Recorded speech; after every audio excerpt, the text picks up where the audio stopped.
अस्सलाम वालेकुम नाजरीन, आज की मालूमाती वीडियो में आपको बताएंगे हया क्या है, हया के कितने हिस्से अल्लाह पाक ने मर्दों में रखे हैं और कितने औरतों में ज्यादा हिस्से रखने की वजूहात क्या है। बेशक औरत अगर बेटी है तो रहमत, अगर बीवी है तो शौहर के निस्फ ईमान की वारिस, अगर माँ है तो इसके कदमों में जन्नत। औरत की पाक दामनी का ताज उसका हिजाब होता है। औरत का रुतबा बुलंद इखलाक की वजह से है। औरत की इज्जत वकार पाकदामनी में है।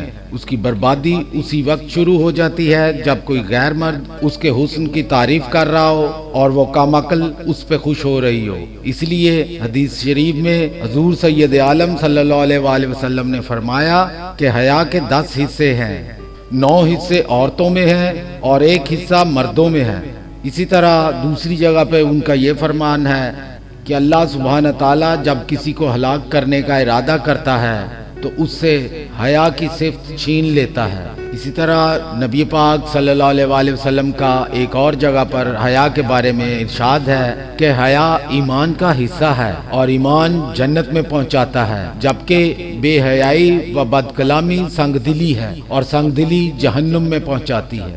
रब्बे करीम ने अपनी आखिरी किताब कुरान करीम में इरशाद फरमाया, बेशक जो लोग ईमान वालों में बेहयाई फैलाने वालों को पसंद करते हैं उनके लिए दुनिया और आखिरत में दर्दनाक अजाब है।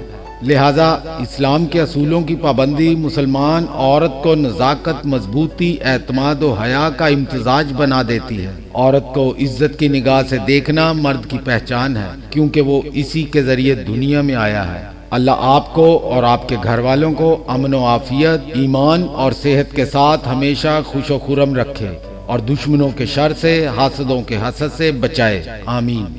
नाजरीन, उम्मीद करते हैं आज की वीडियो आपके लिए मुफीद साबित होगी। इस तरह की मजीद मालूमाती वीडियोस देखने के लिए जुड़े रहिए राइटर एंड रिसर्चर टीवी के साथ। इसको सब्सक्राइब कीजिए ताकि आइंदा भी आपको मालूमाती वीडियोस देखने का मौका मिल सके। अपने मेजबान राइटर एंड रिसर्चर टीवी को इजाजत दीजिए। फी मान अल्लाह, खुदा हाफिज।